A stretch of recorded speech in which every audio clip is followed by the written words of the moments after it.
15 अगस्त 1947 भारतीय इतिहास के सुनहरे पन्नों में दर्ज वो दिन है जब हर भारतीय को भारतीय होने का गौरव प्राप्त हुआ। इस दिन समूचे देश ने गुलामी की काल कोठरी को तोड़कर आजादी की आबो हवा में सांस ली थी। भारत को मिली ये आजादी कितनी मुश्किल थी, इसे सोचकर आज भी दिल कांप उठता है, कलेजा मुंह को आ जाता है, दिमाग की नसें फटने लगती हैं। लेकिन आजादी के उन मतवालों को याद कर सम्मान में सिर झुक जाता है जिन्होंने भारत मां को गुलामी की बेड़ियों से आजाद कराया था, जिन्होंने अंग्रेजी हुकूमत के खिलाफ हंसते हंसते अपने प्राण निछावर कर दिए, जिन माताओं ने अपने बेटों को इस लड़ाई में जाने की हिम्मत दी थी, जिन सुहागिनों ने देश की आजादी के लिए अपनी मांग के सिंदूर को पोंछ लिया, जिन बहनों ने अपनी जान से ज्यादा प्यारे भाई को भारत मां की रक्षा के लिए भेज दिया था। ना जाने कितनी कहानियां इतिहास के पन्नों में दर्ज है, जिनकी कुर्बानियों की बदौलत आज हम खुली हवा में सांस ले रहे हैं। और अब जबकि हमें आजादी मिले 76 साल हो चुके हैं, आजादी के उन मतवालों को याद करना जरूरी है जिन्होंने नारा दिया था, सरफरोशी की तमन्ना अब हमारे दिल में है, देखना है जोर कितना बाजुए कातिल में है। और स्वतंत्रता के इस महापर्व पर पेश है हमारी खास पेशकश, स्वतंत्रता।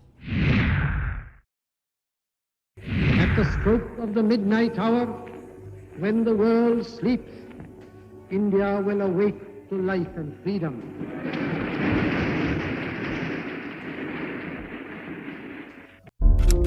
तारीख 14-15 अगस्त की आधी रात, जब सारा देश वर्षों की गुलामी की आबोहवा में बेचैनी की रात काट रहा था, चंद ब्रिटिश हुकूमत के अधिकारी और भारतीय हुक्मरानों की मौजूदगी में भारत अपने स्वर्णिम भविष्य निर्माण की पटकथा लिख रहा था। एक ऐसी पटकथा जिस पर आगे चलकर भारत को गौरवशाली भारत कहलाना था। एक ऐसी पटकथा जिससे भारत को अपना खोया हुआ मान सम्मान दुनिया से वापस लेना था। एक ऐसी पटकथा जिससे हमें पुरानी गलतियों से सीख लेकर दुनिया का नजरिया भारत के प्रति बदलना था। एक ऐसी पटकथा जिसमें उन बलिदानियों की आखिरी इच्छा को पूरा करना था जो उन्होंने आजाद भारत के लिए देखे थे। लेकिन एक आम इंसान के लिए यह किसी सपने से कम नहीं था। अंग्रेजी हुकूमत और भारतीय नेताओं के बीच आधी रात को हुए इस ऐतिहासिक समझौते की जानकारी देश की आवाम को अगली सुबह मिली थी। वर्षों से अंग्रेजों का गुलाम भारत अपने हाथों की हथकड़ियां और पैरों में बंधी बेड़ियों को तोड़कर आजाद हो चुका था।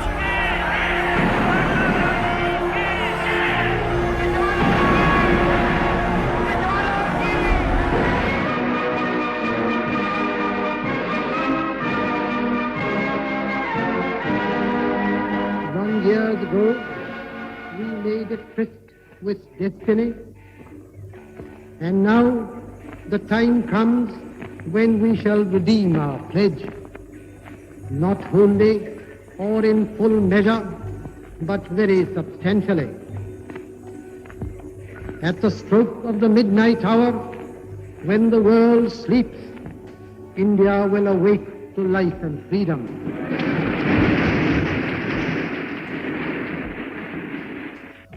A moment comes, which comes but rarely in history, when we step out from the old to the new, when an age ends, and when the soul of a nation, long suppressed, finds utterance. It is fitting that at this solemn moment we take the pledge of dedication to the service of India and her people, and to the still larger cause of humanity. अब आपके और हमारे दिल में यह सवाल उठना लाजमी है कि जिस भारत को अंग्रेजों ने सालों से गुलाम बना रखा था, उसे आजादी देने के लिए 15 अगस्त का दिन क्यों चुना गया।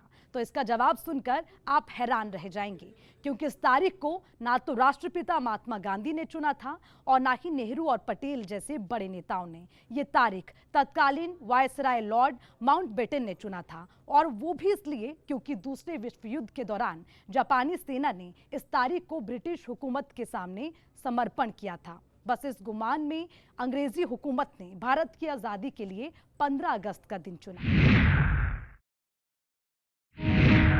भारत को दशकों से गुलाम बनाए बैठे अंग्रेजी हुकूमत के लिए 15 अगस्त की तारीख भले दिन अपने गुमान को दिखाने की तारीख थी, लेकिन हिंदुस्तानियों के लिए जमीन से उठकर आसमान को छूने की जिद थी। लेकिन इस दौरान भी चुनौतियों की भरमार कम नहीं थी। भारत से एक दिन पहले आजाद हुआ पाकिस्तान अपनी नापाक हरकतों से मानवता को शर्मसार कर रहा था, और इसी बीच जो हिंदुस्तान अभी ठीक से संभला भी नहीं था, उसे महात्मा गांधी की हत्या का सबसे बड़ा झटका लगा। दरअसल महात्मा गांधी अहिंसा पर भरोसा करते थे और पूरे भारत से उनकी यही उम्मीद थी। लेकिन कुछ गरम दल के क्रांतिकारी इस बात से बिल्कुल इत्तेफाक नहीं रखते थे और उनका मानना था कि अगर भारत अहिंसा की नीतियों को नहीं अपनाता तो कई साल पहले भारत ने गुलामी की बेड़ियों को तोड़ दिया होता। लेकिन इस अहिंसा और हिंसा के बीच लड़ाई में गांधी की हत्या देश के लिए किसी सदमे से कम नहीं थी, जिसका दर्द साल 1948 में लाल किले से दिए नेहरू के भाषण में साफ देखा गया था। The light has gone out of our lives and there is darkness everywhere. And I do not quite know what to tell you and how to say it. Our beloved leader, Bapu as we called him, the father of the nation, is no more. Perhaps I am wrong to say that. Nevertheless, we will not see him again as we have seen him for these many years. We will not run to him for advice and seek solace from him. And that is a terrible blow, not to me only, but to millions and millions in this country. Mahatma Gandhi, जिन्हें राष्ट्रपिता की संज्ञा दी गई थी, उनकी हत्या के बाद देश की 35 करोड़ की आबादी एक पल में अनाथ महसूस करने लगी थी। और उस वक्त पंडित नेहरू ने कहा था, रोशनी चली गई, तो पटेल ने कहा था, मार्गदर्शक चला गया। लेकिन इस मुश्किल घड़ी में जरूरी था देश को एकजुटता के साथ खड़े होना, और यही काम पंडित नेहरू और सरदार पटेल ने तमाम कड़वाहटों के बावजूद किया था। एक तरफ भारत गुलामी की कब्र पर आजादी की बुलंद इमारत खड़ा कर रहा था, तो दूसरी ओर भीमराव अंबेडकर के नेतृत्व में हिंदुस्तान को एक नया संविधान मिला और सरदार पटेल की अगुवाई में 562 से ज्यादा रियासतों ने खुद को हिंदुस्तान में मिला लिया। लेकिन इन सब के बावजूद सबसे बड़ी चुनौती उन करोड़ों भारतीयों को 2 वक्त की रोटी मुहैया करवानी थी जो दाने दाने को तरस रहे थे। क्योंकि अंग्रेजों से भले भारत को आजादी मिल गई थी, लेकिन कभी सोने की चिड़िया कहे जाने वाले भारत को अंग्रेज पूरी तरह से लूट चुके थे और इससे उबरने में भारत को कई साल लग गए। आज भारत जब अपना 76वां स्वतंत्रता दिवस मना रहा है, देश के प्रधानमंत्री नरेंद्र मोदी खुले मंच से पहले ही ऐलान कर चुके हैं कि आने वाले सालों में भारत दुनिया की तीसरी सबसे बड़ी इकोनॉमी होगा। भारत आज वो हासिल कर रहा है जो पहले अकल्पनीय था, कोई सोच भी नहीं सकता था। विकसित होने के लिए हमें बड़ा सोचना ही होगा, बड़े लक्ष्य हासिल करने ही होंगे। इसलिए think big, dream big, act big, इस सिद्धांत को अपनाते हुए भारत आज तेजी से आगे बढ़ रहा है। दूसरे टर्म में आज भारत दुनिया की 5वीं सबसे बड़ी इकोनॉमी है।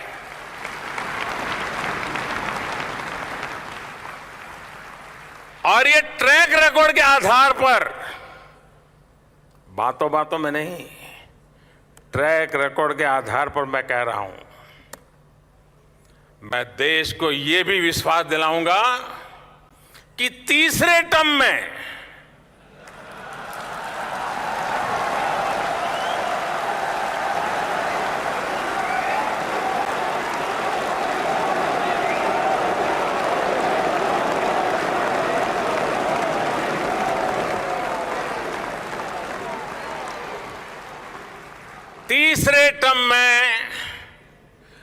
दुनिया की पहली 3 इकोनॉमीज में एक नाम भारत का होगा।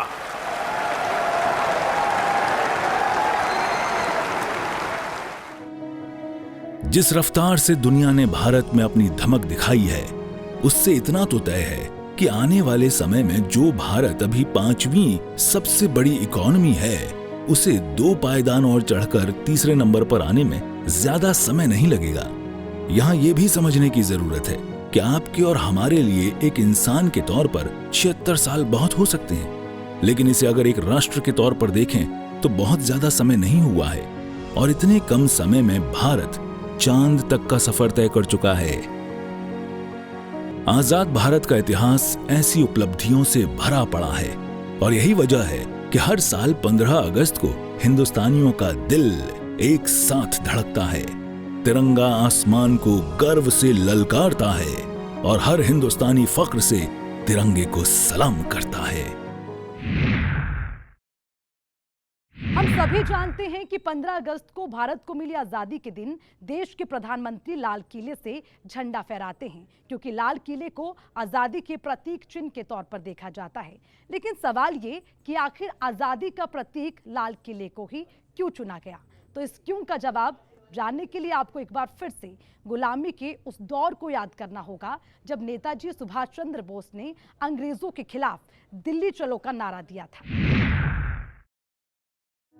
साल 1945 यानी भारत को मिली आजादी से 2 साल पहले सुभाष चंद्र बोस ने अंग्रेजों के खिलाफ दिल्ली चलो का नारा दिया था और खुद आजाद हिंद फौज को मजबूत करने भारत से बाहर चले गए। इसी बीच उनके 3 साथी, जिसमें captain Shahnawaz, captain P K. Sahgal और लेफ्टिनेंट जी.एस. ढिल्लन के खिलाफ अंग्रेजी हुकूमत ने कोर्ट मार्शल का आदेश जारी कर दिया। आरोप था ब्रिटिश हुकूमत के खिलाफ बगावत। ब्रिटिश हुकूमत के इस फैसले के खिलाफ नेहरू समेत पूरे राष्ट्र ने इसका विरोध किया, जिसके आगे अंग्रेजी हुकूमत को झुकना पड़ा और तीनों स्वतंत्रता सेनानियों को रिहा कर दिया गया। स्वतंत्रता सेनानियों की रिहाई के बाद देश भर में विजयोत्सव का माहौल बन गया। हर किसी को आजाद भारत, खुशहाल भारत की तस्वीर दिखने लगी और उसी समय से लाल किला स्वतंत्रता सेनानियों और देश की जनता के बीच स्वाधीनता की पहचान बन गया। इस घटना के महज 2 साल बाद ही हिंदुस्तान एक आजाद मुल्क बना और आजाद भारत के पहले प्रधानमंत्री पंडित जवाहरलाल नेहरू ने सबसे पहले लाल किले से झंडा फहराकर देश और दुनिया को नया संदेश दिया था और तभी से ये एक परंपरा बन गई। हर साल 15 अगस्त को देश के प्रधानमंत्री लाल किले से अपने भाषण से देश का मुकद्दर तय करते हैं। अपने संकल्पों को केंद्रित करना होगा, अपने सामर्थ्य को केंद्रित करना होगा और हमें उन पंच प्राण को लेकर के 2047 जब आजादी के 100 साल होंगे, आजादी के दीवानों के सारे सपने पूरे करने का जिम्मा उठा करके चलना होगा। जैसा कि हमने पहले ही आपको बताया था कि हिंदुस्तान भले आजाद मुल्क हो चुका था, लेकिन चुनौती की भरमार थी। एक तरफ हमारा पड़ोसी मुल्क पाकिस्तान तो दूसरी ओर चीन की विस्तारवादी नीति ने भारत पर एक के बाद एक जंग थोप दी। लेकिन वो कहते हैं ना, जंग में हथियार से ज्यादा हौसले काम आते थे और भारतीय सेना के पास इसकी कोई कमी नहीं थी। तत्कालीन प्रधानमंत्री लाल बहादुर शास्त्री ने इसी समय जय जवान जय किसान के नारों से देश को एक सूत्र में बांधने का काम किया। आपसे ये 3 नारे आपके सामने कहता हूं, आपसे आशा करूंगा कि आप उसे दोहराएंगे। एक तो जय जवान, जय जवान, जय जवान, जय किसान, जय किसान, जय किसान, जय हिंद, जय हिंद। दरअसल इसे भारत की बदनसीबी ही कहेंगे कि पड़ोसी के तौर पर एक तरफ पाकिस्तान जैसा नापाक मुल्क है, दूसरी ओर चीन जैसा चालबाज देश, और इन सबसे खुद को बचाते हुए भारत को एक विकसित राष्ट्र बनना था। लेकिन कहते हैं ना, कभी कभी न चाहते हुए भी नियति के आगे झुकना पड़ता है। गरीबी से जूझ रहे भारत पर साल 1962 में चीन ने जंग थोप दी। इस जंग में हमारी सेना ने दुश्मनों से कड़ा मुकाबला तो किया, लेकिन कई दिनों तक चली इस लड़ाई में भारत को आखिरकार हार का मुंह देखना पड़ा। इसके 2 साल बाद भारत के प्रधानमंत्री नेहरू की मौत हो गई और देश पर एक के बाद एक दुखों का पहाड़ टूट पड़ा। इस मुश्किल समय में पड़ोसी धर्म एक दूसरे का साथ देने का होता है, लेकिन हमारा पड़ोसी मुल्क पाकिस्तान गफलत में जीना शुरू कर चुका था और इस मुश्किल समय में उसने मदद का हाथ बढ़ाने के बजाय युद्ध की शुरुआत कर दी, जिसका भारतीय सेना और सरकार ने करारा जवाब दिया। तत्कालीन प्रधानमंत्री लाल बहादुर शास्त्री कद में जितने छोटे थे, उनका मनोबल उतना ही बड़ा था। तलवार की नोक पर या एटम बॉम्ब के डर से कोई हमारे देश को झुकाना चाहे, दबाना चाहे, ये देश हमारा दबने वाला नहीं। तो एक सरकार के नाते हमारा क्या जवाब हो सकता है सिवाय इसके कि हम हथियारों का जवाब हथियारों से दें। लाल बहादुर शास्त्री के आत्मविश्वास और सेना के मनोबल के आगे पाकिस्तानी सेना को दूसरी बार भारत के सामने घुटने टेकने पड़ गए। 2 बार भारत से हार का मुंह देखने के बाद भी पाकिस्तान की अकल ठिकाने नहीं आई और कश्मीर मुद्दे को लेकर उसने साल 1971 और 1999 में जंग की शुरुआत की, जहां उसे भारतीय सेना ने ऐसा दर्द दिया जिसे वो कभी भूल नहीं पाएगा। लेकिन जो सुधर जाए वो पाकिस्तान नहीं। एक समय भारतीय फौज असलहे से भले कमजोर थी, लेकिन हौसला 7वें आसमान पर था। साल 1971 की जंग को पाकिस्तान कभी भुला नहीं पाएगा। भारत की तत्कालीन प्रधानमंत्री इंदिरा गांधी की कुशल रणनीति और भारतीय फौज के मनोबल के आगे पाकिस्तानी सेना को घुटने टेकने पर मजबूर होना पड़ा था। लेकिन पाकिस्तान को मिला जख्म सिर्फ इतना नहीं है। इस लड़ाई में भारत ने पाकिस्तान के 2 टुकड़े कर दिए और बांग्लादेश एक अलग राष्ट्र बना। हालांकि पाकिस्तान का दिल इतने से भी नहीं भरा और एक बार फिर उसने साल 1999 में भारतीय सीमा में घुसपैठ की गुस्ताखी कर दी। इस समय देश के प्रधानमंत्री अटल बिहारी वाजपेयी थे। अटल बिहारी वाजपेयी का नाम उनके काम से बिल्कुल मैच करता था। पाकिस्तान की इस नापाक हरकत का जवाब देने के लिए उन्होंने सेना को आदेश दिया और भारतीय सेना ने एक बार फिर से पाकिस्तान को उसकी औकात याद दिला दी।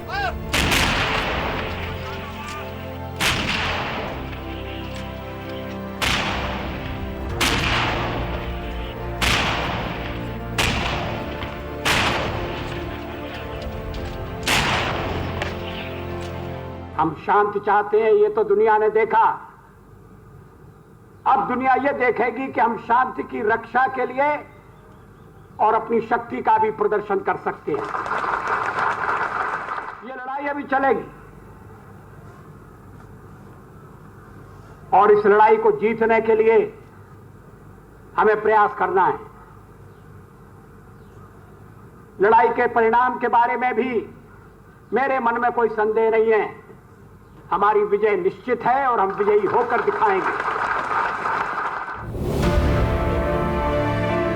हर बार चुनाव के बाद पाकिस्तान के हुक्मरान बदल जाते हैं, लेकिन एजेंडा पिछला सिर्फ एक है, अपनी जमीन पर आतंकवादियों को पनाह देना और मौका मिलते ही उसका इस्तेमाल भारत के खिलाफ करना। 18 सितंबर 2016 को पाकिस्तान के पाले हुए आतंकियों ने सुबह करीब 5:30 बजे जम्मू कश्मीर के उरी स्थित भारतीय सेना के ब्रिगेड हेडक्वार्टर पर हमला कर दिया, जिसमें हमारे 19 बहादुर जवान शहीद हो गए और कई जवान घायल हुए थे। पाकिस्तानी आतंकवादियों की ओर से यह हमला कितना सुनियोजित था, इस बात का अंदाजा आप ऐसे भी लगा सकते हैं कि आतंकवादियों ने 3 मिनट में 17 हैंड ग्रेनेड फेंके थे। भारतीय सेना के साथ आतंकियों की 6 घंटे तक मुठभेड़ चली, जिसमें 4 आतंकी मारे गए। लेकिन पाकिस्तान से बदला यहां पूरा नहीं हुआ था। देश गुस्से में उबल रहा था। 130 करोड़ की आबादी वाला देश एक स्वर में पाकिस्तान को उसकी ही भाषा में जवाब देने की मांग कर रहा था। देश की भावना को पीएम मोदी भी भली भांति जानते थे और उन्होंने साफ शब्दों में पाकिस्तान को चेता दिया कि उसने बहुत बड़ी गलती कर दी है और भारतीय कमांडोज ने पाकिस्तान में घुसकर सर्जिकल स्ट्राइक को अंजाम दिया।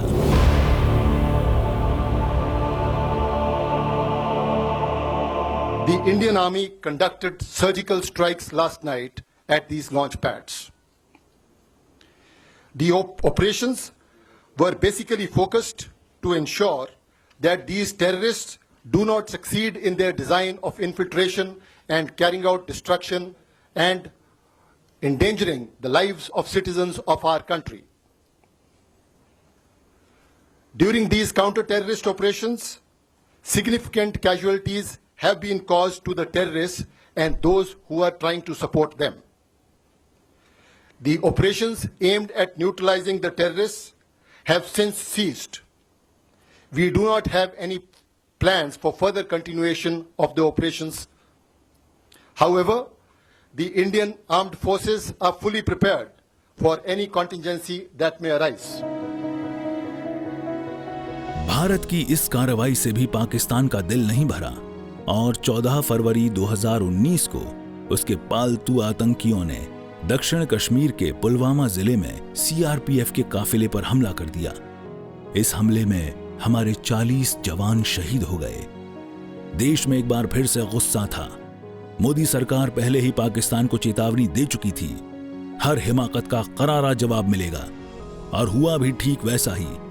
इस बार भारतीय जांबाजों ने बालाकोट में एयर स्ट्राइक कर पाकिस्तान को उसी की भाषा में जवाब दिया।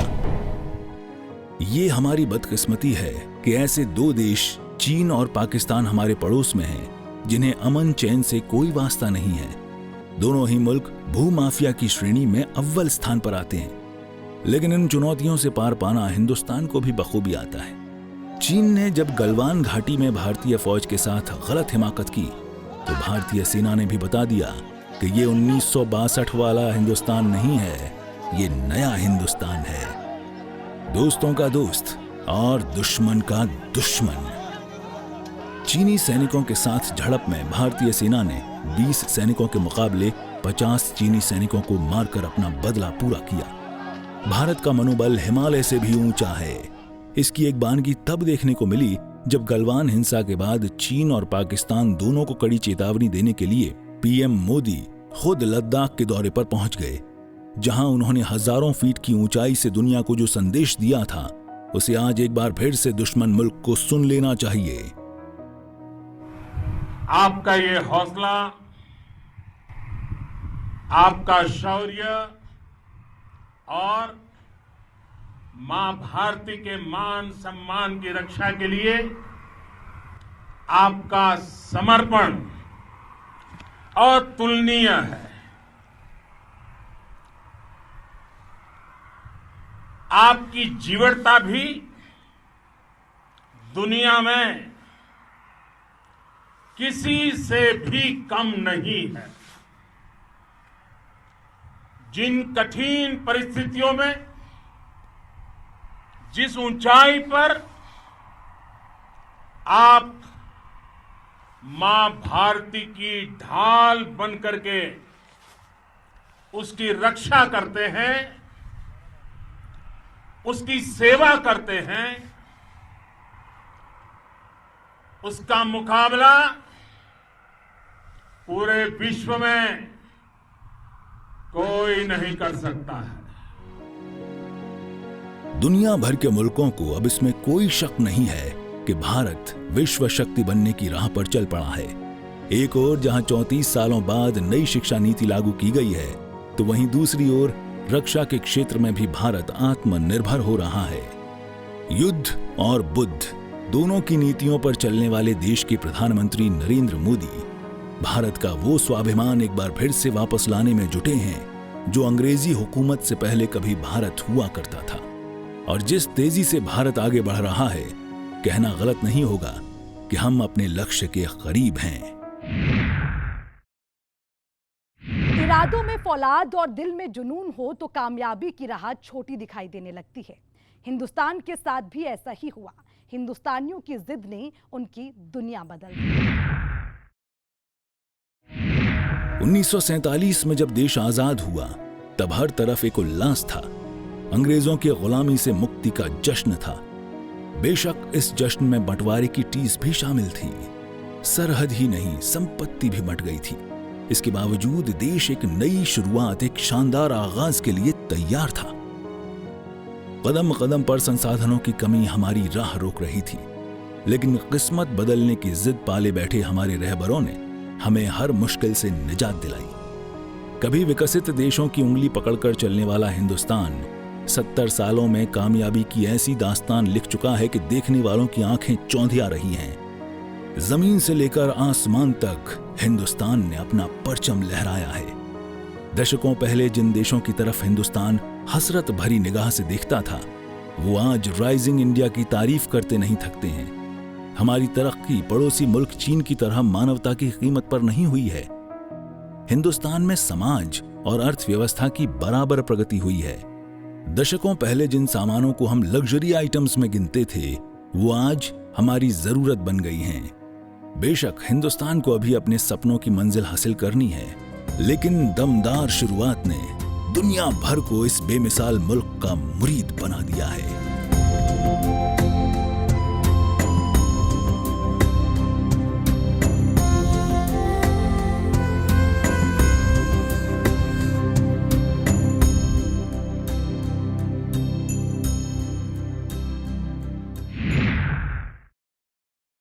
हजारों मील लंबे सफर की शुरुआत भी पहले कदम से होती है। हिंदुस्तान ने भी 76 साल पहले ऐसे ही एक कदम से शुरुआत की थी। कामयाबी राह दिखाती गई, मंजिल करीब आती गई। कहते हैं ना, सूरज को हम सफर बनाया है, तो सोच लो इस रास्ते में प्यास का दरिया भी आएगा।